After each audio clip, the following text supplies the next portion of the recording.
proceed. And Sarah, if you want to get started, you may take it away. Sure, thanks so much, Latrice. Well, as she said, my name is Sarah Vienna, and I am the Strategic Account Manager for iCuba. I work with your member schools as well as the iCuba team. So I'm happy to be here presenting for you guys today. And if you have any questions, like Latrice said, just let us know as we move along. For today, we're going to review some of the participant features that you have access to with your benefits. So on the agenda, we have a brief overview on your benefit plans, some details about substantiation. We'll go over some portal features, documentation requests that can be submitted for your expenses, and then information about our participant service team, as well as I have a little bit of a participant demo for you today. All right, and moving right along into the benefit plan overview. You have a few different plan offerings, and it does depend on your member school on what plan offerings are available to you. So just be sure to check with your HR team or the iCuba team if you are interested in enrolling. But the three benefit plans that are offered are a health reimbursement account and HRA, and these are available to participants that are enrolled in the medical benefits. You have access to a flexible spending plan. This plan is a pre-tax savings plan to help cover the cost of medical benefits. So you would contribute through your payroll deductions towards this benefit, unlike the HRA where this is an employer-sponsored plan. And then the last plan that you would have access to is a dependent care plan. Again, this is another pre-tax savings plan. This is to help pay for your child care expenses. So expenses for the care of your child while you or your spouse are working. This can be from after school care to summer camps, as long as they're not overnight camps. But just to help pay for those child care expenses while you are working. And then for each of your plans, you have the ability to pay for your expenses via debit card. It would come looking like we have on the template here. It would have iCuba. You would have access to use this card with any of your providers, including daycare providers. You have the ability to request replacement cards directly through your participant portal, which I'll show you when we get into the plan demo, the portal demo, excuse me. And then you also have access to add dependents to your flexible spending or dependent care plans through your participant portal, who also, if they're 18 years of age or older, would be able to have access to a card. These debit cards come in the mail once requested within 7 to 10 business days, and they do come in a plain unmarked envelope. So if you know a new card was requested for you, just keep an eye out in your mail for that new card, because sometimes myself, I think it might be junk mail, and I have that one drawer in my house that all of my junk mail goes into, so I might miss the card. So just keep an eye out within that 7 to 10 business days if you know a new card was issued.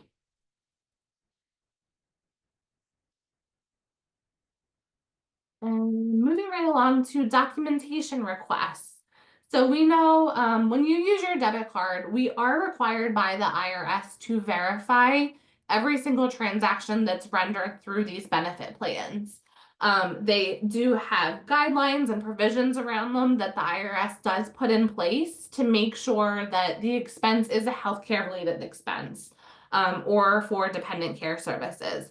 So with Ameriflex, we own our own technology, which has really allowed us to build out processes in place on the back end that helps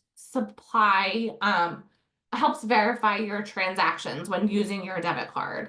So what we do in our system on the back end is add your copays to your medical plans.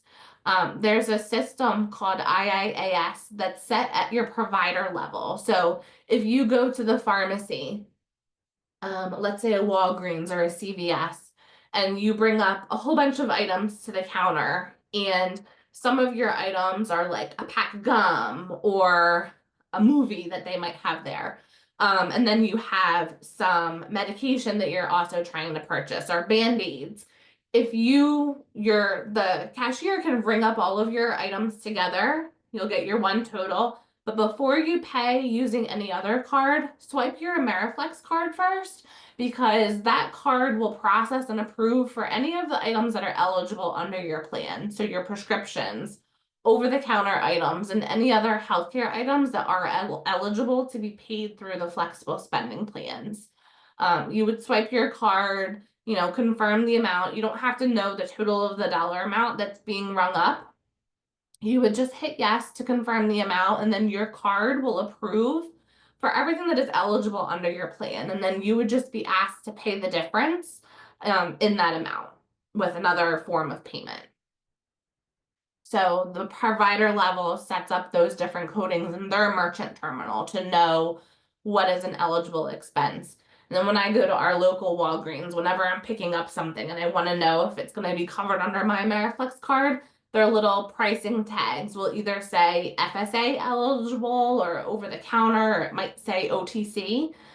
That's your key indicator that that's an item that'll be covered under your Ameriflex card. And then our system also recognizes reoccurring expenses. This would recognize the same provider and the same dollar amount that's being charged on your card. So say you're going to a medical provider and the amount, your copays are $50, but maybe your expense that you're having to pay to them every time you go is $55. You'll swipe your card and you may be asked to provide documentation on the first expense. But after then, our system is going to recognize that this is the same provider that you've been to previously and the same dollar amount, and you've already provided documentation for that. So our system is going to auto approve those transactions going forward. So it's going to ask you for less documentation each time to submit. So hopefully with all of these things that we've been able to build into our technology and put in place, you are noticing a little bit less of substantiation requests using your cards more recently.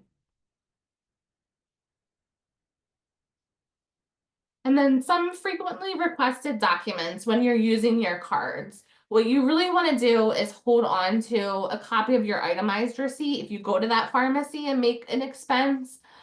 Just in case, maybe there was something that wasn't coded correctly at the pharmacy that you'll either need to submit a claim for, or we needed more information to verify. So you want to hold on to your itemized receipts or an explanation of benefits and an EOB if your expense is being run through your medical plan. So if you go to the doctors and you have that $55 charge, hold on to your EOB when you receive it, because your transaction might ask you for a copy of that information. Sometimes a letter of medical necessity is needed. Say you're purchasing some supplements over the counter. We may request that you provide a letter of medical necessity to show that the supplements that you're providing are being requested from your doctor for you to take to help treat a medical condition. So if you provide an explanation of benefits, sometimes we need more information besides the explanation of benefit to know why this expense is needed. We do have a letter template that you can access from our website that helps you provide that instead of asking your provider to just draw up a letter for you. For orthodontia expenses, we do require an orthodontic contract to have on file. What you can do is when you know that you or any of your dependents are going to have ortho expenses, have your orthodontist office complete a contract. And again, we have a template for that as well. So what you would do is you would send us that contract and we would notate your account, indicating that you're going to have these reoccurring expenses so that you're not asked multiple times to provide documentation for that.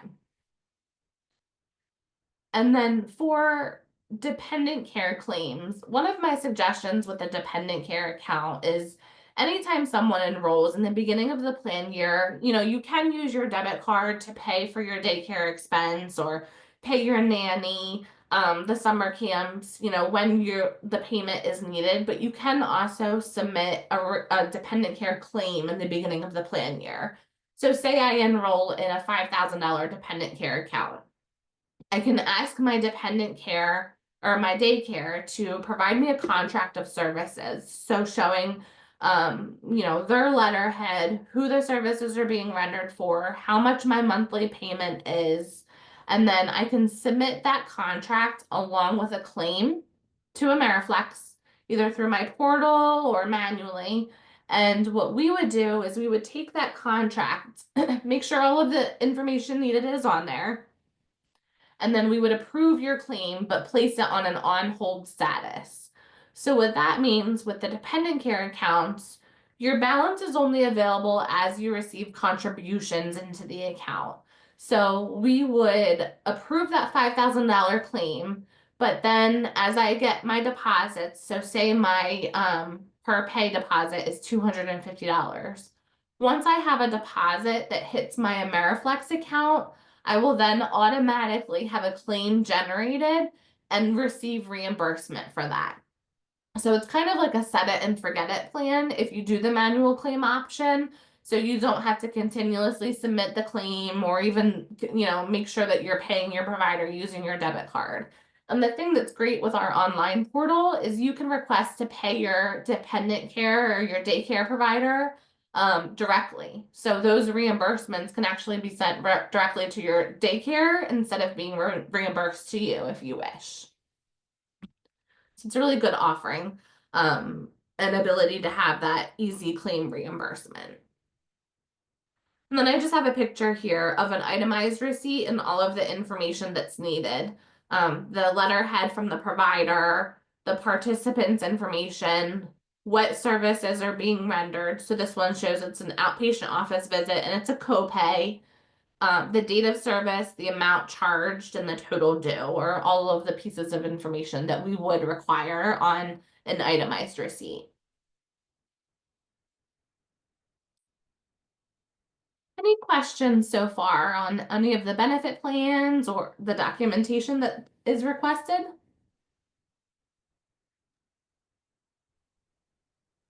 Okay, No. sounds good. We'll move along to some portal features. So this is for the participant portal. You have access to an online portal, and then we also have our free mobile app that's available for download on Google Play or the App Store. And the awesome thing about our portal and our mobile app is they look identical when you're in both platforms. And you can create your user registration directly through the mobile app instead of having to do it on the portal and then logging in via the mobile app. So all you want to do if you're downloading it on the mobile app is look for our Ameriflex A.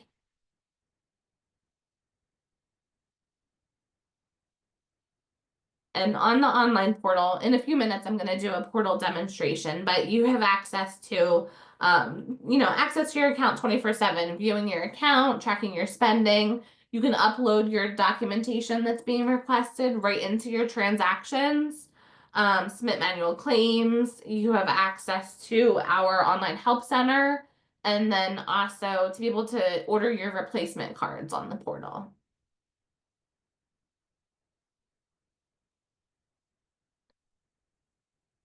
So myself, I work with your HR department and the IQA team, but we also have a dedicated participant service center.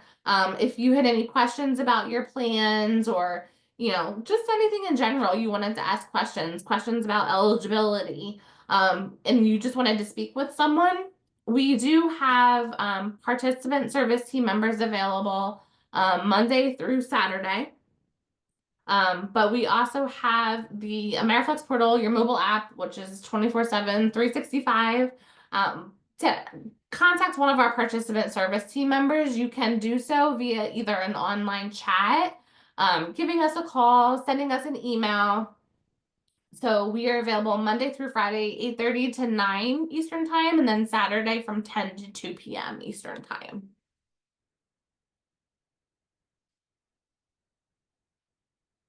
So if you don't have any questions, I don't see any, but before I go into the portal, just wanted to check in once more to see if anyone had any questions. So, Sarah, I'm gonna just quickly uh, pause because we ran into an issue, and let me just pause this really quick. One. Okay, so I am going to pull in our participant portal and do a quick little demo on what you can see and what benefits or what you have access to. So we are in my favorite participant, Benny Fitz. And as you can see here, Benny is enrolled in all three benefit plan offerings. He has a health reimbursement account, a dependent care account, and a flexible spending account. So if I wanted to look at my flexible spending account in a little bit more detail, if you click the More Details tab, it'll show you the current plan year, and you can toggle between prior plan years as well.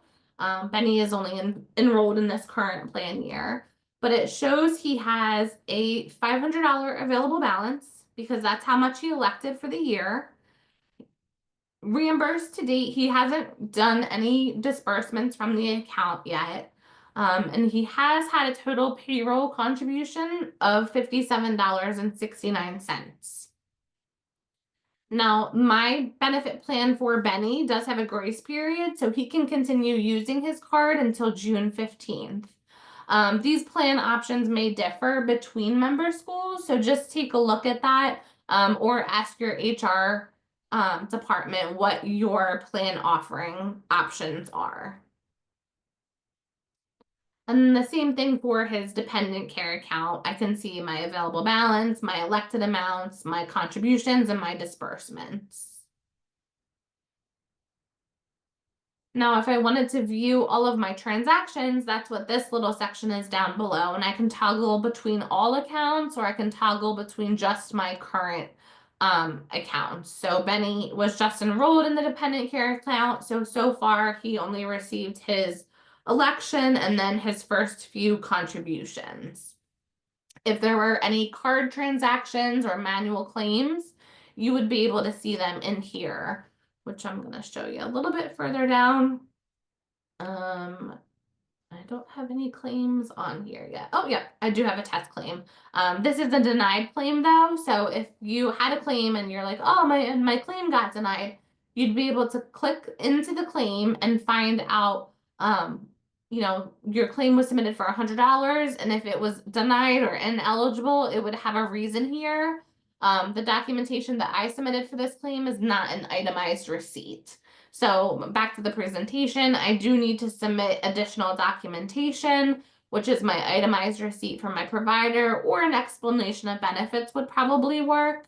And what I can do is I can't upload it right here because this is an older plan year, but if this was denied on my current plan year, there would be an option here for me to upload my documentation. So all you have to do is have that documentation accessed on your computer or through your mobile app, and you would be able to upload it right here into this transaction. Now, to file a claim, if it's the first time I'm submitting a claim, all I would do is click File a Claim on the top banner. And here in the portal is where you have the option to either pay yourself directly or have the claim processed to pay your provider.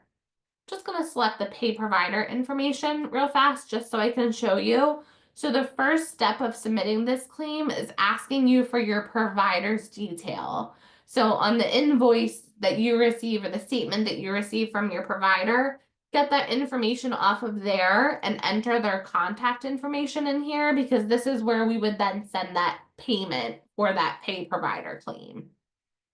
And you would just proceed through each of the steps to enter all of the details and then upload your documentation that's needed. Our claims team has a 3 to 5 business day turnaround time for processing claims submitted. So if I submitted a claim today, I want to allow up to at least 5 business days for my claim to be processed and approved. If you have your member messaging settings turned on, you can receive reminders about your account, which would include your claim being processed. So once we process your claim, you would be notified either by text messaging if you add your cell phone number or your email that your claim has been processed and approved. There's a couple different notifications that come out for that. If you request a new debit card, you'll get a message saying that a new debit card has been requested and sent out. So it's great notifications. We send balance alerts if your balance drops below $50. We send end of plan year reminders just to remind you that you have your benefit available and to remind you to use those funds. Sometimes our marketing team too also sends out promotions on the flexible spending accounts, and sometimes they even come along with links to the FSA store, which I'll show you in a few minutes. But take a look at those emails because sometimes they might have like a $5 coupon at the bottom of them, which is free money is always nice. So you can use that to shop on the FSA store. Couple more options you have access to. If you drop down this more section, you can view your profile that has your password, any pass keys that you want to set up to be able to get into your portal, especially on your mobile app. But right here is where you can add any dependents that you want to have linked to your flexible spending or your dependent care account. So to add a participant, you would just click add dependent, add in all of the information, and then they would show right in here. If any of the dependents being added are 18 years of age or older, a debit card would issue for them. And if you need to request new debit cards, you can go right in the more section to the debit card. And then each person in your family will have a drop down here to issue a new card for them. Again, the cards take 7 to 10 business days to be received after you request a new card in here. So right in the more section and debit cards. Another option you have access to is your reimbursement settings. So we have 2 ways that we send reimbursement if you submit a manual claim. You can be reimbursed by a check. So you would wait for a check to come in the mail after you submit your claim. Or you can change your reimbursement method and add direct deposit information so that we can automatically route your reimbursement right to your bank account. So you don't have to wait for that check to come in the mail and then deposit it and then have the funds available. So I do strongly suggest once you're enrolled in the plan that you set up your portal and then add your direct deposit information.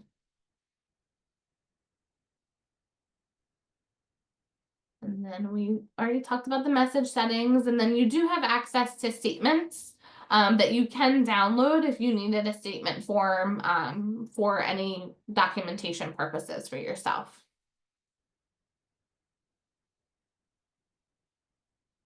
And then, as I said a few minutes ago, your portal does also link you to the FSA store. And the FSA store also provides a list of FSA eligible expenses. So if you're wanting to use your Ameriflex card and you're wanting to know if there's an expense that's eligible, you can go right in here to your portal, shop the FSA store, FSA eligible items. And this FSA store has a really great list of items that are either eligible, not eligible, or potentially eligible with a letter of medical necessity, all in here. So as you can see right here, acupressure. It could be eligible, but with a letter of medical necessity. Activated charcoal is not eligible for reimbursement from the FSA plan. So this really has a great list of information available. And then if you wanted to get more information, you could, or you could go right to the shop to shop any eligible items. It'll take you right to that product. You can add it to your cart and then pay with your Ameriflex debit card. And then the FSA store is offering a promotion. If you enter your email, you can get $15 off.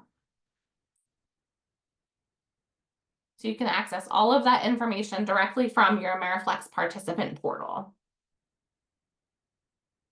And then the last thing, the help button takes you to our contact information for our participant service team. Gives you their phone number. It allows you to email directly through the portal. And then we also have the resources section here, which takes you again to the items considered eligible. And then we also, our marketing team has created a really robust help center that's available on our website. So if you have any questions about your accounts, you would just go in our help center, go to the participants section, and then it takes you to a lot of detailed information, introduction to Ameriflex, initial setups, and these are really great step-by-step tools that you have access to set up your account. So I'm just going to go down here to account management and order a replacement card. So say you forget the information that I shared with you on how to order a replacement card. You can go in our portal right here, and it gives you a little bit of a video and a walking step-by-step direction on how to order more cards for yourself or any of your dependents. And it has it on the portal and then directions on the mobile app.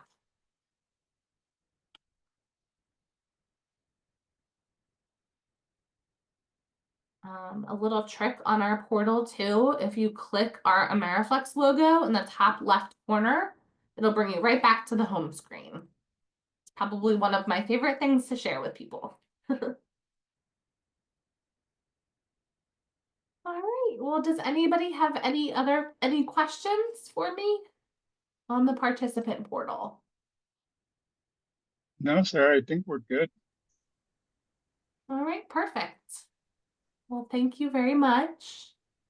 Thank you. Yes, thank you so much. I'm so sorry. No, that's okay. I thought it was a little weird that there. I'd like to start by thanking all you folks for joining us today. This is our Ameriflex participant presentation, and this is for access to your dependent care flex, your healthcare flexible spending accounts, and your health reimbursement accounts. All three of these accounts are subject to whether or not employers offer them. Some schools don't offer an HRA. Some schools might not offer the FSA or DCA. But if you did get this invitation, it does mean that you are enrolled in at least one of those options. So we're going to go ahead and get started the agenda. We're going to go through just a general plan overview, some notes on substantiation. We're going to do some portal features and a portal demo, and some information about documentation requests and participant service, help center, how to get in touch with Ameriflex, etc. I will remind everybody who is joining, please keep your microphones muted. And if you do need to send questions, make sure that you send them to one of the IQVIA benefits profiles, not the presenter profile, because I might not be able to read them while we're in the presentation. So just a general overview, we've got the health reimbursement account. This is the HRA. This is something that is funded by your school, and it's usually a monthly contribution. A couple of schools do have pre-funded annual HRA contributions, but most of the schools are funded on a month-by-month basis.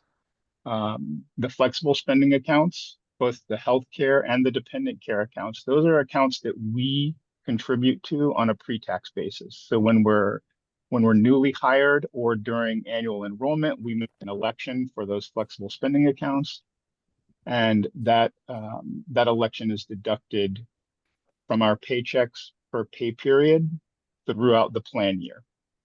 Now, with the flexible spending, that election is advanced to us when we make it. So if we make $1,000 election when we're hired or when the plan year starts for annual enrollment, we get that $1,000 election upfront that we can use immediately for eligible healthcare expenses.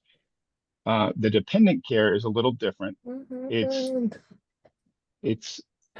not pre-funded to our accounts. We get those deposits as they're made. So when the dependent care flexible spending accounts are deducted from our checks, we usually see the deposit within a couple of days, and we can use those for eligible expenses for dependents under the age of 13 or adult disabled dependents care. And that's care that enables you to work, go to school, look for a job. It can be aftercare, gap camp, summer camp, any of those types of services. School tuition is not an eligible expense for the dependent care. With the Ameriflex portal, you can order a replacement card right in the portal. It takes only a couple of seconds. If you've misplaced or your card's expired, you can order a card really quickly, and when we get to the portal demo, I'll show you that.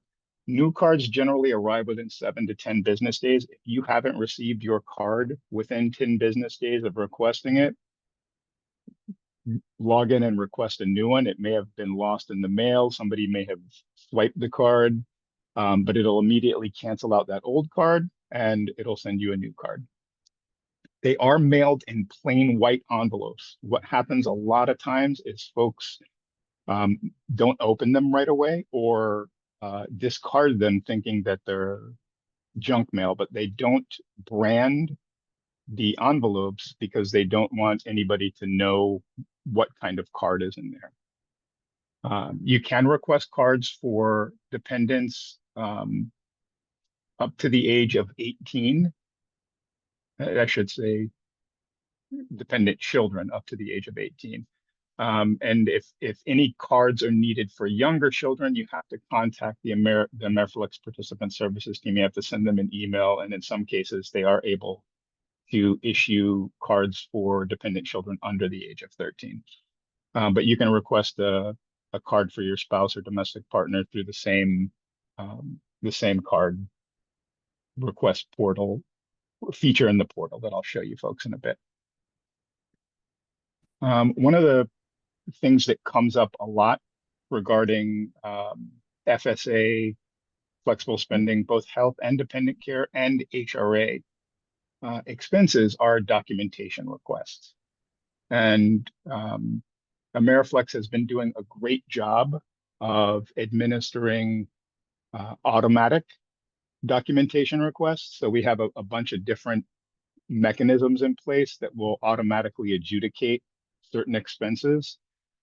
Copay matching is one. So if you're at your healthcare provider or the pharmacy and you pay the copay amount to the pharmacist or the doctor that's for the covered service, those are going to automatically approve as long as they're at an eligible healthcare provider. And then you have the merchant codes that are set at the provider level. So you have the prescription over-the-counter healthcare expenses and the IIAS expenses that are immediately, those transactions are immediately approved, and recurring expenses. So if there's a regular recurring expense for something that doesn't seem standard and it requires substantiation the first time, once you give them that substantiation and you validate it as a recurring expense, then the next time that comes in, swipes through the card, they'll approve it.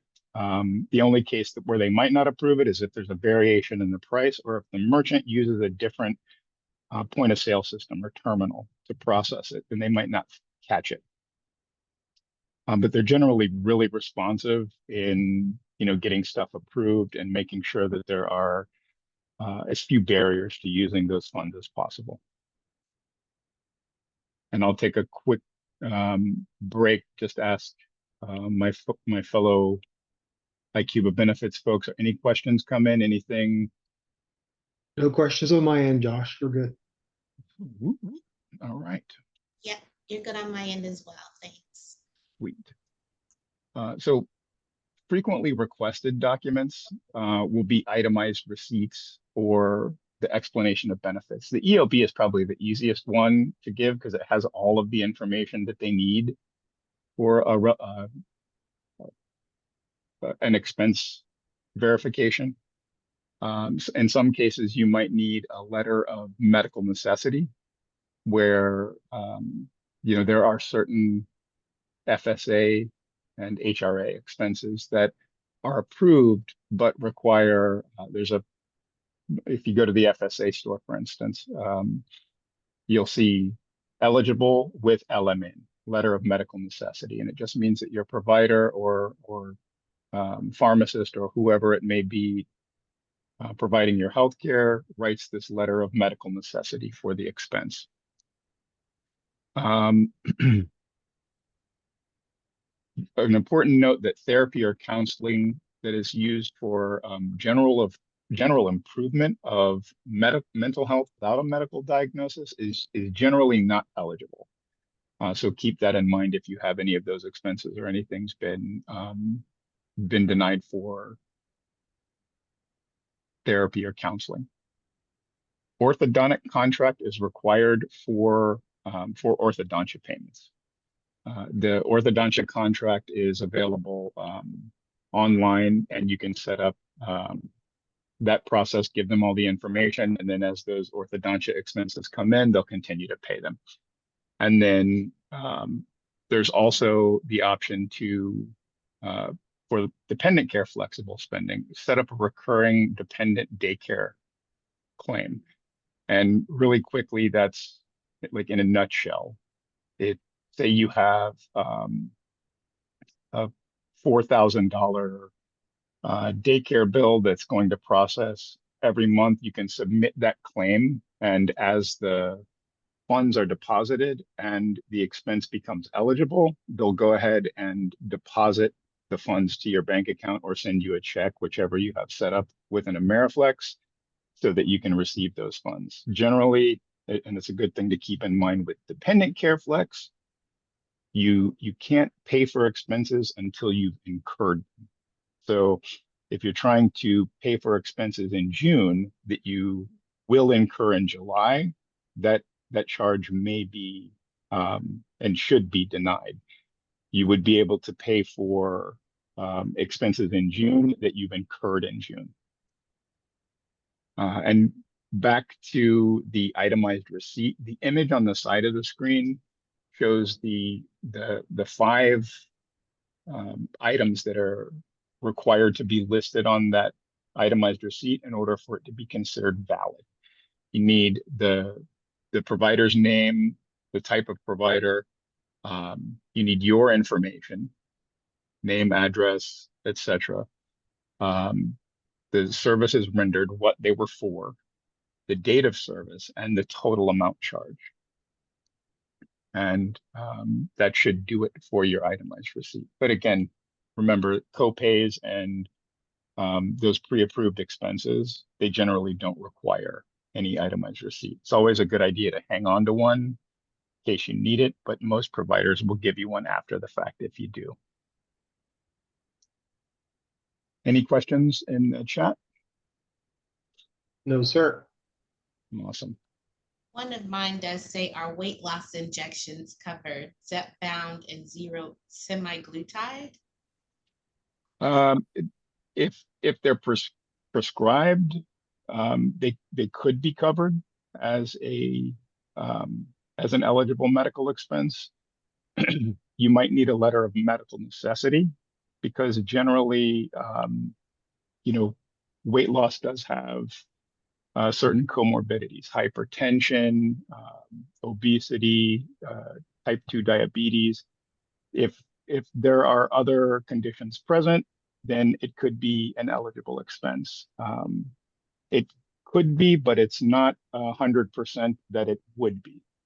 So it depends on each person's specific case, and you would probably need a letter of medical necessity if it's being paid for outside of a pharmacy or an approved provider, especially so. So, if you were getting it from a compound pharmacy that's not set up in the merchant database, you might have to provide some additional information there.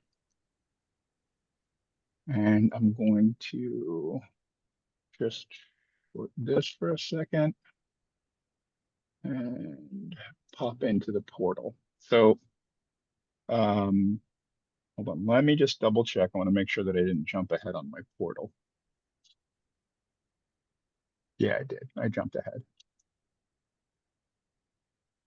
Bear with me, folks. All right, so portal features. you can view all of your balances for all of the accounts that you have. Flexible spending for healthcare, flexible spending for dependent care, and HRA. If you have them, you'll see all of the accounts in the same portal, and you'll access all of those accounts using the same IQVIA debit card. Ameriflex also has a mobile app for Android and iOS. You can download the mobile app, have access to your transactions, your transaction history, your balance all the time. One of the things that happens a lot to folks is they try to pay for an expense and it gets denied because there aren't enough funds available in the account. So sometimes we might get a little worried, oh, my card was denied, there's an issue with the expense. If the expense is even a penny or two off, i.e. the expense is a penny or two more than your available balance, it's not going to process. So you can download the mobile app, have access to all of that information in your pocket at any time. You can also access it through the IQVIA single sign-on if you have access to that through your school. If you're Workday school, you might want to download the mobile app. So within the portal, you can view your balance, track your spending, you can submit documentation if you're requested.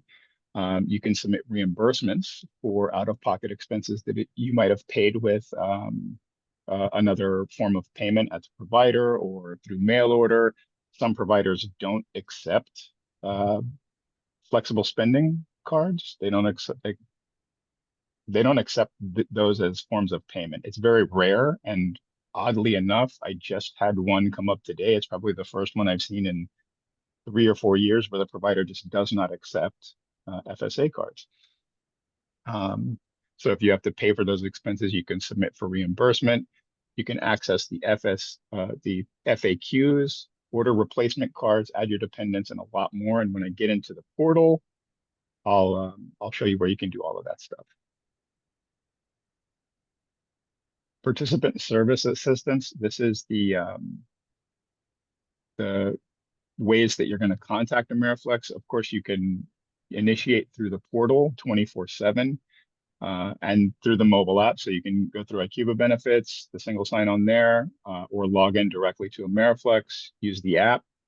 Cobra Point is for our retirees and Cobra members who are also enrolled in FSA. They still need to contact the Cobra administrator because it's a little bit different setup. And then you've got the online chat and call center with a live representative from Monday through Friday, 8:30 to 9 Eastern Standard, and Saturday from 10 to 2 Eastern Standard Time. And now I'll hit the portal demo. Oh, escape, not that one. That's the next slide. That's not the portal demo. All right, so hopefully everybody can see the screen. Our portal demo is for my good friend, Benny Fitz. Benny has a health reimbursement account, which you can see right here, a dependent care account. You can see if you click on the more details link, you can see a snapshot, and a flexible spending account. You'll be able to see transactions for all of the accounts right underneath the account tree. You can filter that by type and by year if you need to look at prior FSA or DCA accounts. You can set time frames. You can look at all of the transaction types, some that might need your attention. For instance, if there's requested documentation pending, you can see deposits that have been credited to your account from your employer in the case of the HRA, or by you for the dependent care and flexible spending accounts. See card transactions, claims that you've submitted, and expired transactions. You can filter by all of these transactions here. If you click on a transaction, you'll get details. You can see date of service, the transaction amount, which account it came from, if there were any of the charges that are ineligible or eligible. And in this case, there was $100 ineligible and the reason for it is listed. And there are attachments either from Ameriflex or attachments that you'll upload to substantiate that claim. And you'll see that this test claim is denied. The documentation probably did not, and I'm not going to click on it because I don't have to worry about backing out of the presentation screen, but the documentation probably did not meet the requirements. And it says it right there. It's not an itemized receipt. It requires itemized receipt to be substantiated. When the charge is approved, you'll see the total amount, the account, eligible amount, and you'll note that it is approved in the description. And then with the portal on the top in the ribbon here, you'll be able to file a claim. You can get help. You can shop the FSA store, and then you'll have access to your profile, debit cards, reimbursement settings, message settings, and statements and downloads. So I'm going to start with file a claim. And in this section, you can choose to pay yourself. And if you have direct deposit set up, you'll get direct deposited within 2 to 3 days of the payment being approved. Or you can directly pay your provider. I'm going to choose for this demonstration to pay myself. I would select the account, health reimbursement account. You'll see here again, they need the itemized receipt in order for the expense or the EOB. You can upload the EOB. And as you go through, let's see, can I upload?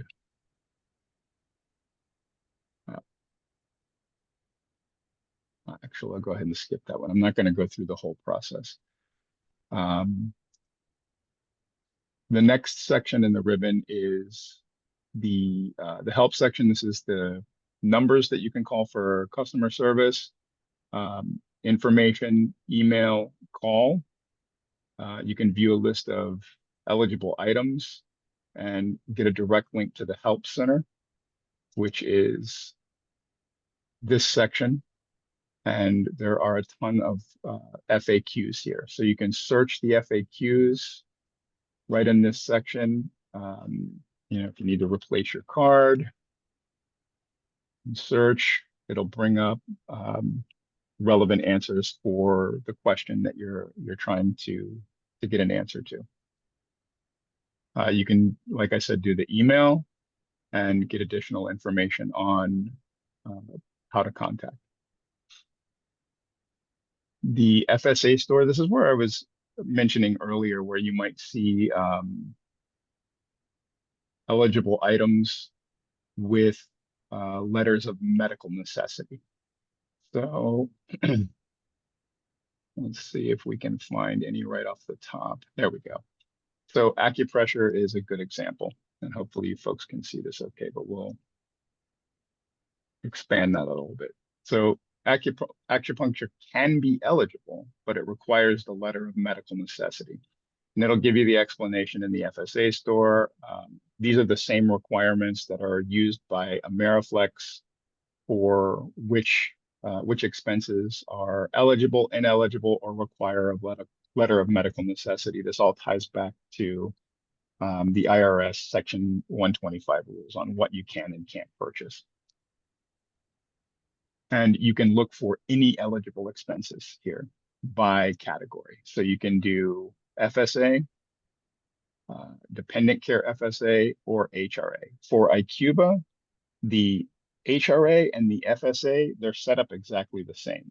So if you search for FSA, anything that's here will also be HRA. But if you want to trust but verify and you want to search under the HRA, you can. But we have our HRA set up to mirror the FSA in terms of what's an eligible expense. You can pick the topic and you'll see for dependent care, I narrowed it on.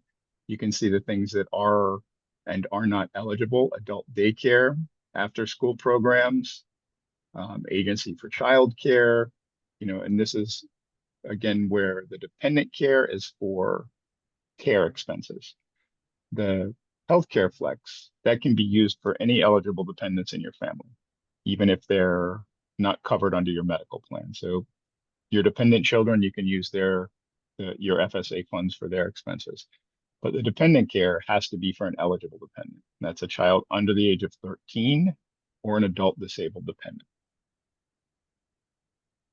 And one of the features that's kind of cool is that if you're within the site, you want to get back to that landing page, you just click on the Ameriflex logo. It's going to take you right back to your transaction history and your account summary. Under More, this is where you can request replacement debit cards. And if you hover on or you click on More and then click Debit Cards, you can request a card for you as the member. So if Benny Fitz wanted to request a new card, he would just issue the new card. It'll go through the steps.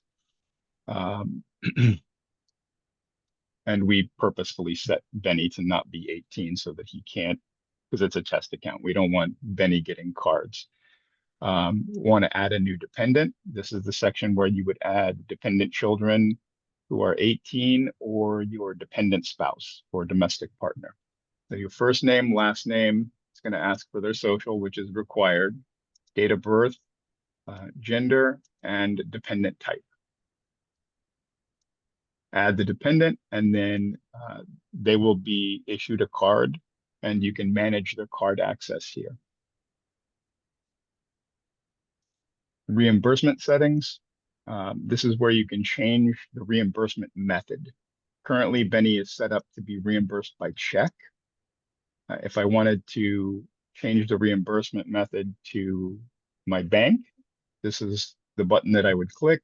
I would enter my banking information, direct deposit or check, direct deposit, bank name, account type, routing number, and account number. Set that up. It takes a couple of days to process, and then any expenses that you submit for reimbursement will be direct deposited within a couple of days of approval. Message settings. It's a good idea to turn this stuff on, especially if you use your iCuba card a lot, because if things come through, important reminders, information, you can turn off marketing, and your monthly account summary. But this will make sure that you get all the important information about your account. And then, of course, statements and downloads. You can download transaction history for any of your plan years by clicking on More, going to Statements and Downloads, and then selecting the appropriate account. And I will pause for any questions. Do they need to establish an account online prior to trying to sign on through the app? It's the best bet is to go into it, especially if you have access to the iCuba benefits portal, use that single sign-on and make that direct connection. And then in your profile, set up your, change your password. You can add a pass key if you'd like, and then use the email address that's assigned to you by your employer. So by default, your login is going to be your employer email address. You can't change your email address here because of the data interchange that we have set up with Ameriflex. If you change it, or if you were allowed to change it, it would just rewrite with the employer data that comes over. So this will always be your employer email address, and you can change the password. Once you change the password, you can use the app, download the app, enter your employer email and the new password that you created, and you should have no issue. Okay. Thank you. You got it. This is the section 2 under profile where you would add, you can add dependents even if you don't want to request a card for them. That other section under debit cards, here we would be adding new dependents for the purpose of getting a debit card, but we'd want to make sure that any eligible dependents have been added to our profile in case there are expenses that require authorization. They know, so if you send, let's say you send an explanation of benefits in for your dependent child who isn't listed in the dependent section, they might deny that because the dependent's not listed. The reason for that is because there are aspects of the health reimbursement account that require your dependents be covered under your medical plan for those HRA funds to be eligible for their expenses.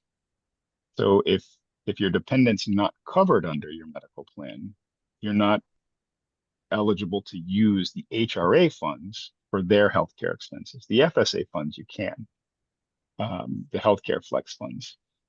So it's a good idea to add your dependents in here, and then it makes requesting a card for them super easy because when you go to the debit card section, they'll already be in the list. You won't have to add them. And this is the spot where you can do it. And since we have plenty of time, are there any, and I'll open it up to all of you folks, are there any, things or aspects of the portal that you would like to see that we haven't showed you? If you pop that in the chat, I'm happy to walk through that and go through any of those with you.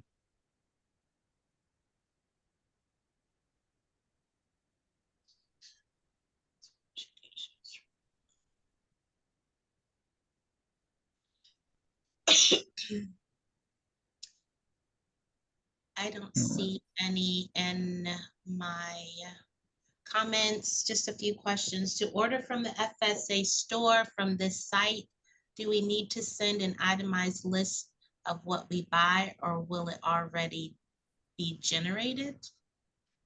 That's a great question. And so anything that you buy directly from the FSA store is going to be automatically approved because it is on the IIAS list. And you don't need to submit any documentation for that because the FSA store is an approved vendor and all of their expenses meet the criteria. You're going to be fine. No documentation required. The same applies for the Amazon FSA store. If any of you have Amazon accounts, you can link your FSA card directly to your Amazon account, and you can purchase FSA eligible items without a need for documentation because they are FSA approved. And there's a whole host of items that are FSA eligible. Let's see, sunscreen. So, things that you might not even think of. Sunscreen, sunglasses should be still covered. Yeah.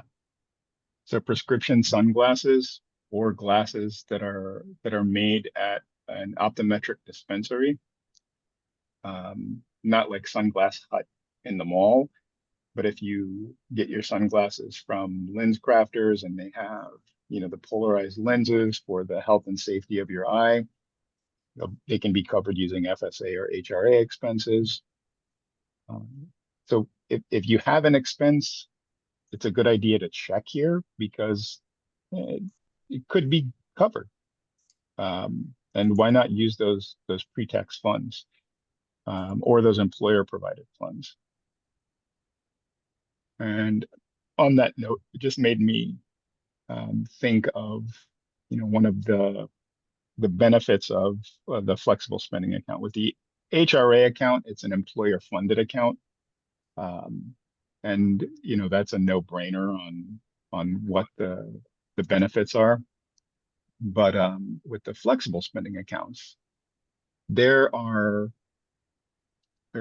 tax advantaged benefits to the flexible spending account for healthcare, the dependent care also, but with healthcare, it's a little different because you have those funds available up front and they're pre-tax. So, you're basically paying 78 cents to spend $1 on eligible expenses.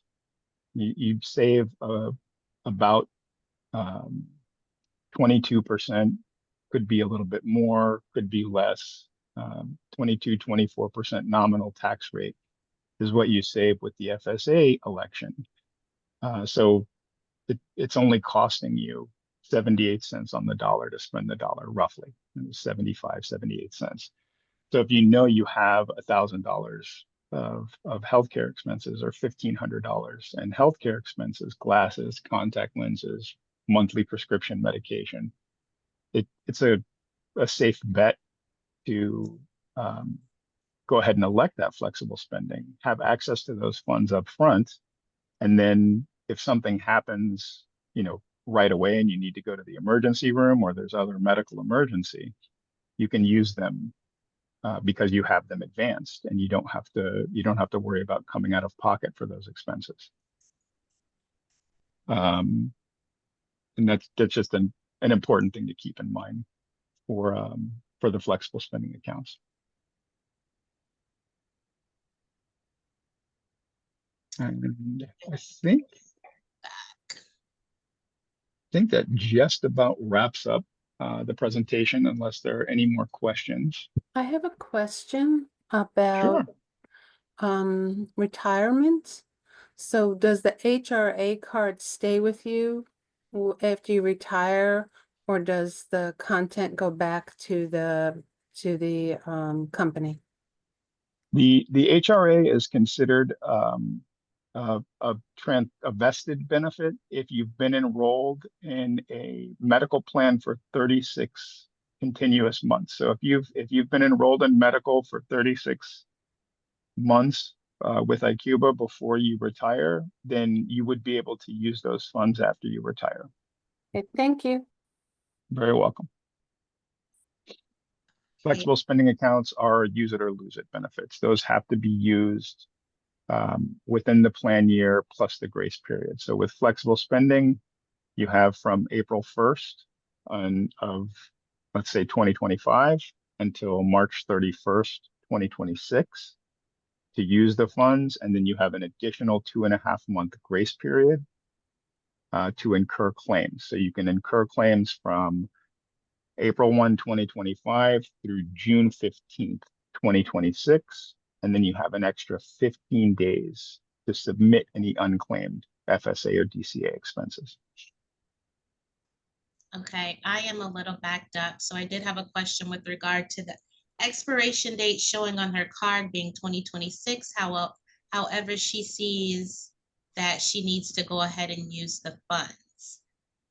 So the card does not encompass the expiration date of using the card for the plan year. I don't know. I think I didn't want to type it because it would be more confusing. Yeah. So your card is issued based on, when you join the plan and will expire usually within 3 years of that initial entry. So as Latrice said, the expiration date on the card is not indicative of when you have to use your funds or when you can use your funds. The card is really a convenience mechanism to use the funds. The benefit is the funds that are there. So, if you didn't see a provider that accepted cards at all, you could still access your FSA funds, your HRA funds, and your dependent care funds without a card. You would be able to submit claims through directly through the portal, submit for reimbursement, or pay the provider directly.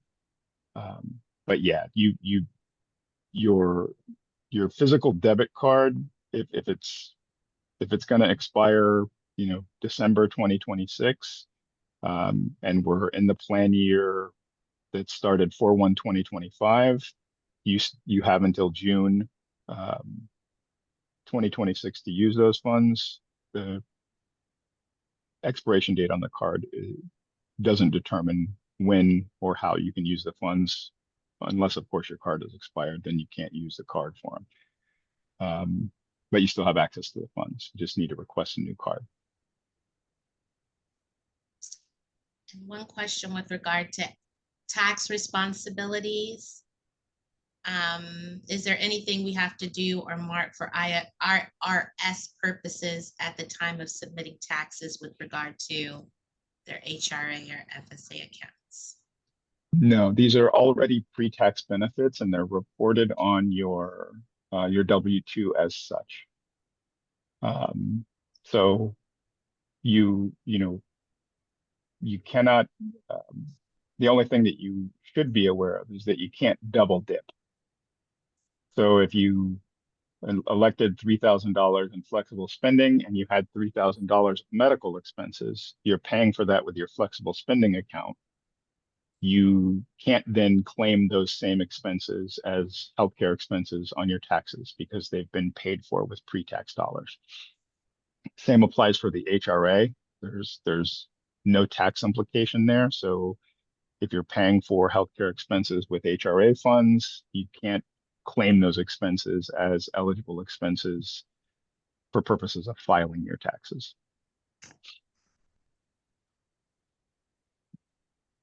And the same applies to the dependent care spending beyond the $5,000 family limit. So with dependent care flex, there's a $5,000 limit for families. That means if you and your spouse or partner are employed at separate employers and you both decide to contribute to the dependent care flex, you have to contribute a combined total of $5,000.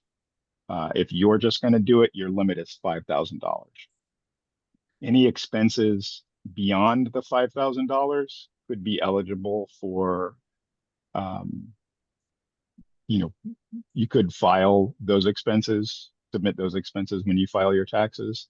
But that first $5,000, because it's paid for with pre-tax dollars, if you have the dependent care flex, are considered part of those dependent care flex benefits.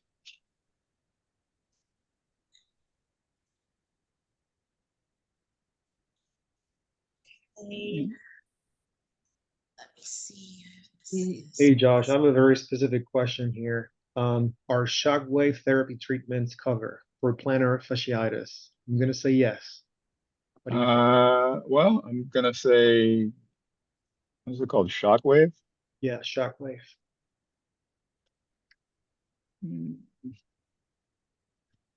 I mean, it might have a more specific name. If it's done in a provider's office under the office visit, it would likely be covered, as long as it's an approved medical treatment. So if they can bill insurance for it and there's a copay, then it's generally an approved medical procedure, with the exception of cosmetic stuff. Let's see.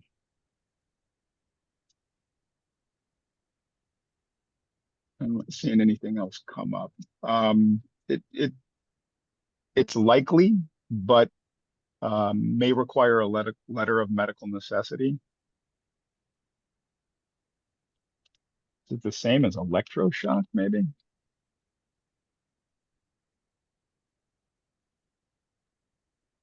Electrotherapy pain relief. So TENS units are covered.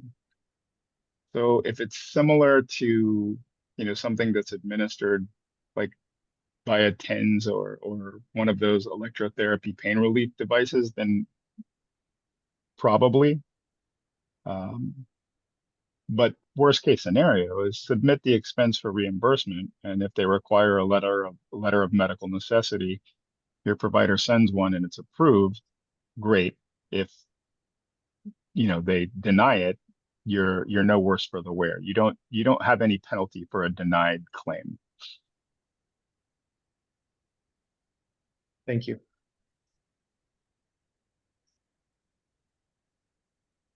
Anything else come through? I like the specific ones and challenging. This is not a question, but a comment. Sure thing. Especially when someone has both an HRA and FSA. Do you want to talk about how expenses work when you have both accounts at the same time? Yeah, absolutely. So, and that is a good observation. Yeah. When there's nothing that's preventing you from enrolling in a flexible spending account if you have an HRA. If you do, and when you do, the flexible spending account, the healthcare flexible spending account funds are always used first with card transactions. So for healthcare flexible spending, if you have a $1,000 FSA balance and you have $500 in your HRA, and you go to a provider and have $1,200 worth of services performed, they're going to take that $1,000 from your FSA first. You're going to use that balance, and then the remaining $200 will be taken from your HRA. The same applies to smaller purchases. If you have that same $1,000 balance and 500 in your HRA, as you incur expenses through the year and you use your card, it's going to decrement your FSA account until those funds are exhausted, and it'll start to access the balance on your HRA account. If you have expenses that you want to submit directly to the HRA account and you have a flex account at the same time, that's a great opportunity to submit a manual claim for reimbursement. That way you can direct exactly which account the funds are being taken from. Thank you, Josh. No more questions on my end. Perfect. Well, I certainly appreciate everybody joining today. Great questions. I hope that you guys got some good information. Just a reminder for everybody who did join, as long as you entered your member ID accurately when you did your registration, that's all 15 characters with that ICI, no spaces, dashes, etc. And you haven't already received all 10 of the on-site visits, you will be eligible to receive the $10 for attending today. It usually takes 3 or 4 weeks for all of that to get credited over. If you didn't enter your ICI number correctly, then we can't match you. So if you have not received credit for a past event, reach out to your HR or benefits team and let them get in touch with us. We can check and see if your ICI number was entered correctly. And if it wasn't, we'll let them know. And on that note, I will bid you all farewell.